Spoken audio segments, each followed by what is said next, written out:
Your man now come practicing what you preach. Ojukwun, SMGbo. Yes, my eyes, but I feel the pain. Oh, Papa, we give you joy. People miss you and the glory one. For your Meromona TC, Emeka.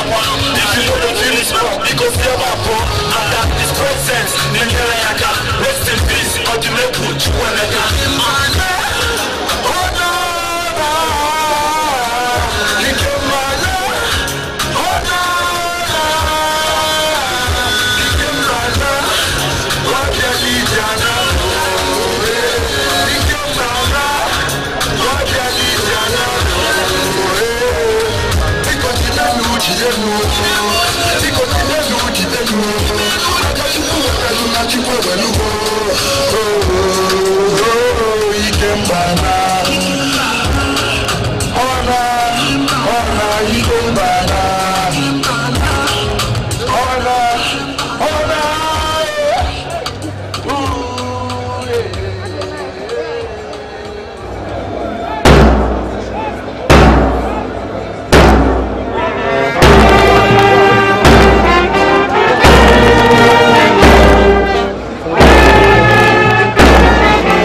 Give way.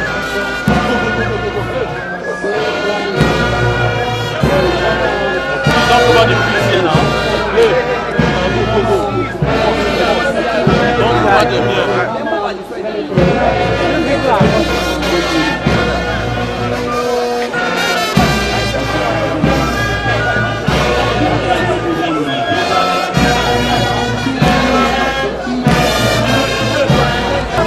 Go back. Don't go back. You also go back. They're going back.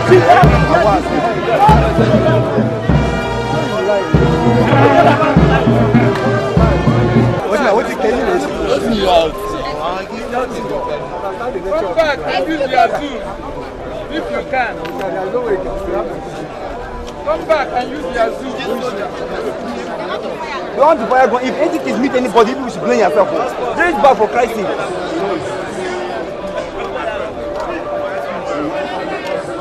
Up. Up.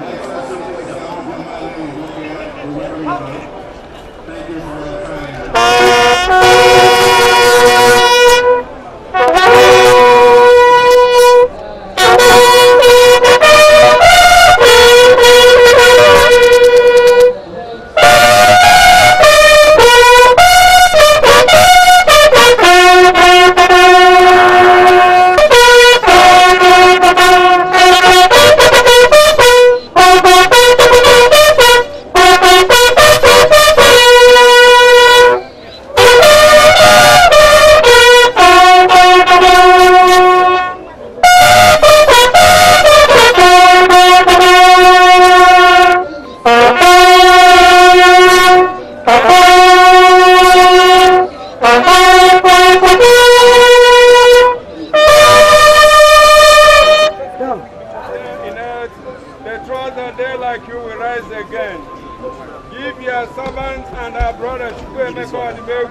restful sleep in the grave, until that day when you, the resurrection of life, will raise him up in glory. Then he may see the light of your presence, Lord Jesus, in the kingdom where you live forever and ever. Amen. God may Ojukwu to the Lord. May he embrace him in his peace and bring his body to life again on the last day. Lord have mercy. Lord have mercy. Christ have mercy. Christ have mercy. Lord have mercy. Lord have mercy.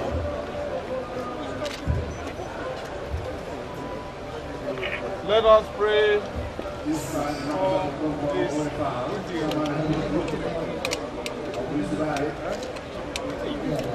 all your sins, we ask this in faith. Lord, hear our prayer. He was nourished with your body and blood. Grant him peace at the table in your kingdom. We ask this in faith. Lord, hear our prayer. Comfort us. May Mary, the most merciful Virgin, Mother of God, kindest comforter of those who mourn, commend to her Son the soul of her servant. Let Chukwuemeka Odumegwu-Ojukwu. Late Chukwuemeka Odumegwu-Ojukwu was born at Zungeru in Niger State on 4 November 1933. He hailed from Umudim in Nnewi North local government area of Anambra State. He had his early education in Lagos, where he attended King's College from September 1944 to June 19 and theory of war in 1955. Then Chukwuemeka Odumegwu-Ojukwu's first appearance in public service was in 1955 as Assistant District Officer in the Provincial Office, Umuahia, Eastern Region, Nigeria. However, his passion for service to his fatherland led to his enlistment into the Nigerian Army as a private soldier on 2nd September 1957 at the Nigerian Regiment Training Center, Zaria. Thereafter, he proceeded to Eton College Officer Cadet Training School in United Kingdom from 9 November 1957 to 14th March 1958, where he was granted regular combatant commission into the West African Frontier Force. He was commissioned in the rank of Second Lieutenant and posted to the Infantry Corps, with seniority in the rank of Second Lieutenant effective 22nd September 1955. He rose to the substantive rank of Lieutenant Colonel in the Nigerian Army before the outbreak of the Nigerian Civil War in 1967. His records held in Army headquarters showed that the late senior officer was resourceful, dedicated, hardworking, broad-minded, and a very good communicator. Late Dim Ojukwu spoke several languages fluently. These included English, Igbo, Hausa, Yoruba, and French. He attended several professional courses and performed excellently in all of them. These professional courses include Small Arms Course, Platoon Commanders Course, and Joint Services Staff Course in United Kingdom. The various reports from these courses showed the sterling qualities of our departed colleague. His senior directing staff in the Joint Services Staff College United Kingdom had this to say about him, and I quote, "Ojukwu has an exceptionally pleasant personality and was an extremely popular member of the course."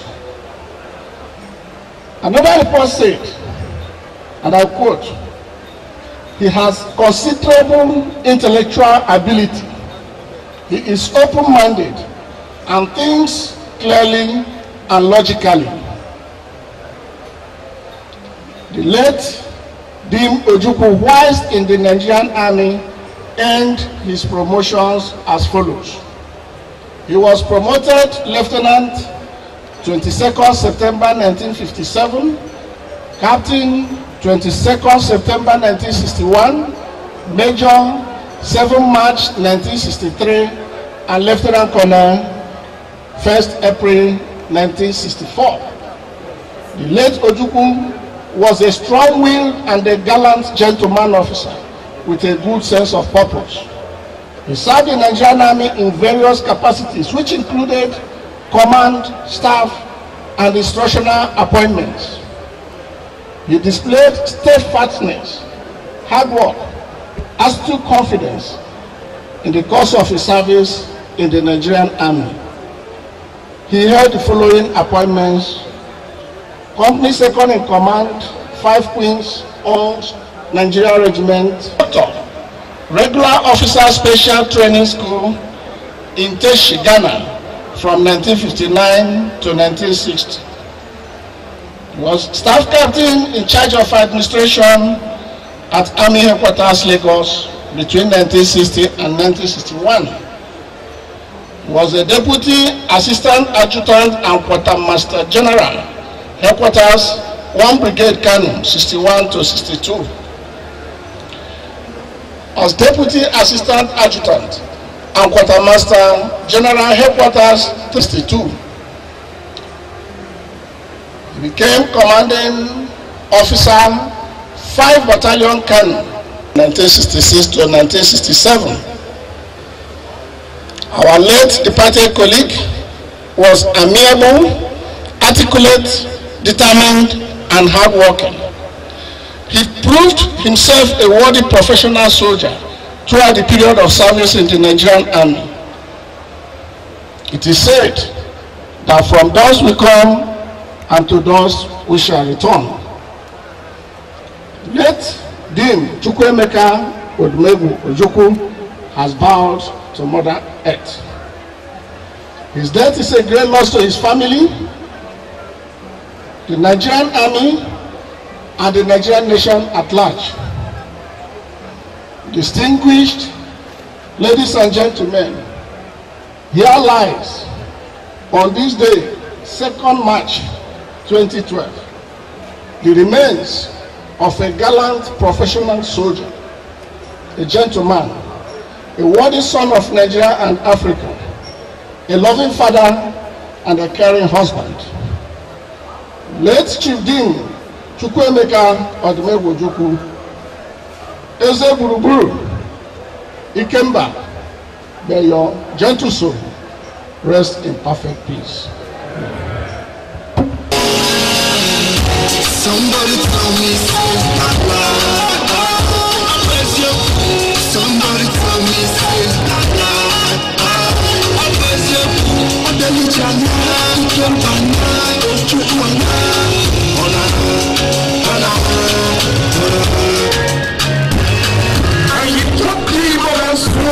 so his legacy still strong. Papa, we will love you. He can watch you, he will miss you. You can get them miss you. If you rush us, in back they miss you. Nigeria, he can buy.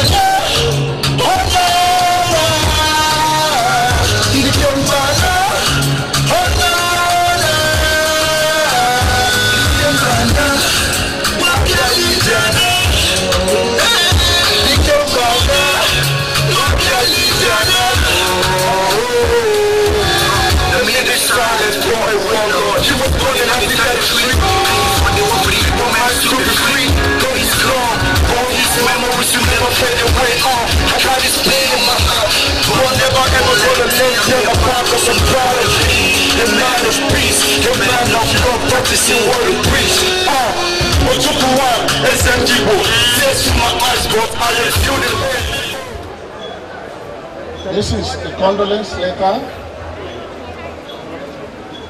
from me on behalf of all officers and soldiers of the Nigerian This letter is addressed to Lady Bianca, Your Excellency.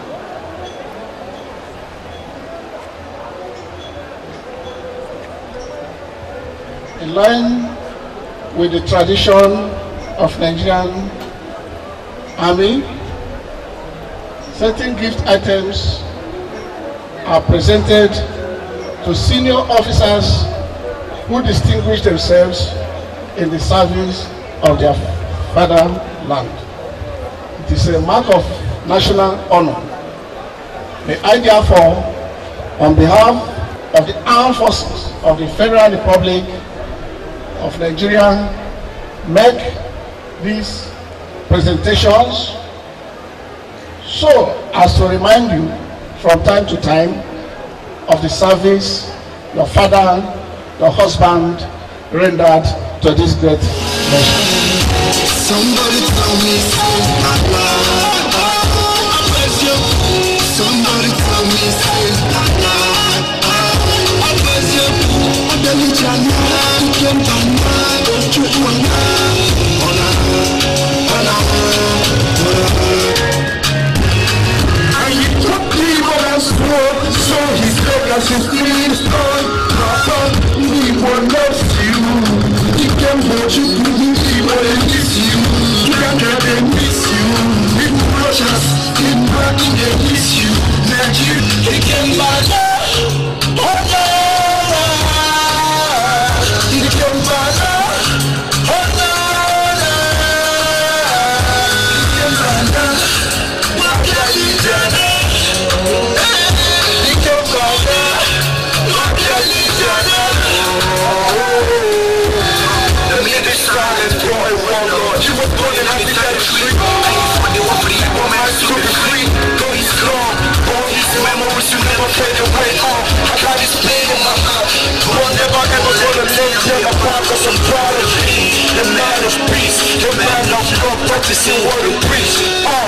Ojukwun, Njideka. Tears from my eyes, but I am still the way. Oh, Papa, we need you, John. People miss you, man. Did you read one? Onyekwelu, Emeka. If you know the drill is wrong, because never born. And that is presence. Nigerian. Rest in peace, Odumegwu-Ojukwu.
or the Republic of Nigeria?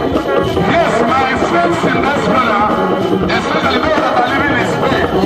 She will be yes, I want to salute my very good friend John and Peggy.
Number 2. Edokwe Okonkwo Ezotiwu Otu Inyanne we no monne ama bande na batano Felix Okonkwo ayina ebi no se kene Otuwe Chelo no okoro kan ebi no ogbo okoro na ne obucha na ba Odumegwu ebekwa kabe okoro na Odumegwu abia Mayo biko na ku ife aja aru olu okoro biko patu am okoro deba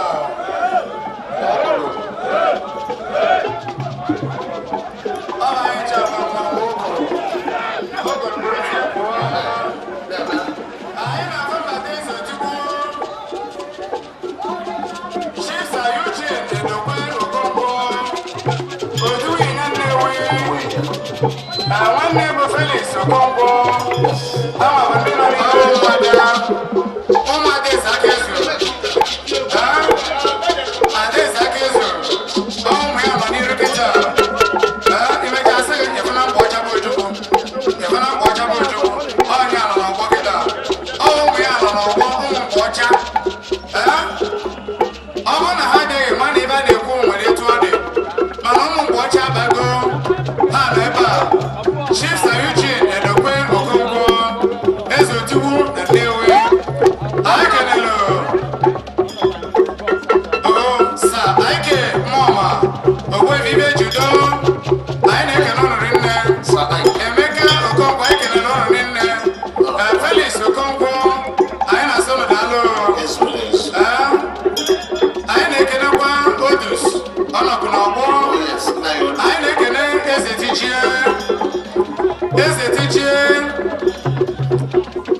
welcome. You are welcome. You are blessed in the name of Jesus. Yeah, man. Chief, the bear, Okigbo. Come to mourn. At when? It's always morning. It's always morning. And this is morning. You can imagine, in Ojukwu's company, it is morning. Yeah. And we're all morning here. Yeah. And MON without EY is also around to mourn. You see what I'm saying? Yeah, I see what you saw. Yes. Thank you very much. Yes, yes. What do you say to our hero, great hero? Well, which has joined his ancestors. Farewell, bye-bye. He has come, he has seen, he has conquered. Thank you. And by the grace of God, the whole world is his witness. Exactly. And he did what he is supposed to do, and he has done it. So Chineke God will receive his soul in perfect bosom of his own heaven. Thank you.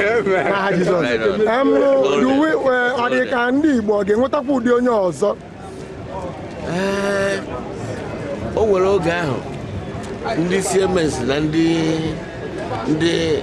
fada na-ejekọrị catechism. So ndị fada abịafụ ndị CMS ha sị, hey, ndị CMS ha ga-eje n'igwe ka. The problem is ha ga-eje n'igwe ka. Ndị fada wee sị, fa ga-eje mana ọ ga-adị ka esiri n'ọkụ. Are you see what I'm saying? I saw it. I have told you somebody. Are you see what I'm saying? Because we have not seen anybody who is behavior like him for now, except somebody who will get one tincture, one fraction of him. That are Rochas or Koracha. Yes. Are you see what I'm saying? Yes, so let us be look out and see whether we can make something out of him as an Igbo leader. Thank you very much. Okay. Thank you. Okay, Chief Zebrudaya, Okigbo, alias 430. MOA without EY. Thank you very much. And he took people and swore, so his legacy still strong. Papa, he will not you. He can hold you, he will kiss you. He can get and miss you. He will rush us, he back and kiss you. Magic, he can buy he can buy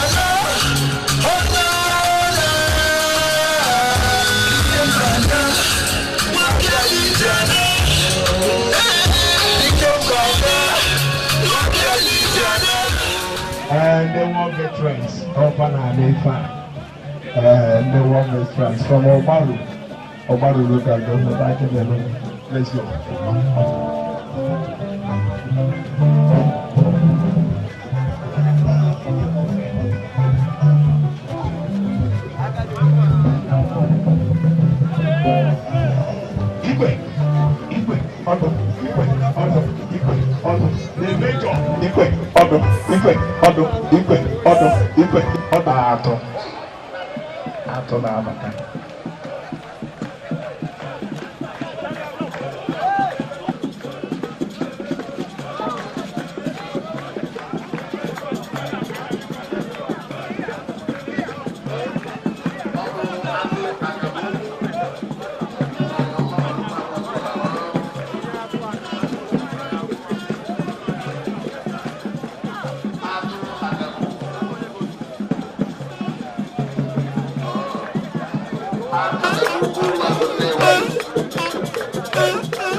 Ndị a na-abata buru akpa, ndị a na-abata kịta buru akpa.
Mrs. Okigbo, in line with great achievements in army. This was the first second of the general of the Nigerian army. He was the first African to pass the Joint Service Staff Corps. The killing of Igbo soldiers and civilians in both western and northern regions of Nigeria, and non-implementation of the provision of our conference accord reached at the instance of the head of state of Ghana, General Joseph Bianca, January 4, 1967. He led the Biafra War when he was in his 20s, which lasted from 1967 to 1970. Before he left for Cote Ivory on exile and in search of peace. He returned to Nigeria, who has overstretched himself to give and to protect his sovereign. He played an important role in the history of Nigeria and beyond. His business under shield management expanded and prospered, earning great fortunes. He is a sought after consultants on a host of issues. Africans and non-Africans came to value his shrewd counsel on business, finance, banking, investment, politics. At least 7 African and un-African governments drew a lot of his views to ask for themselves usually on the affairs of Africa.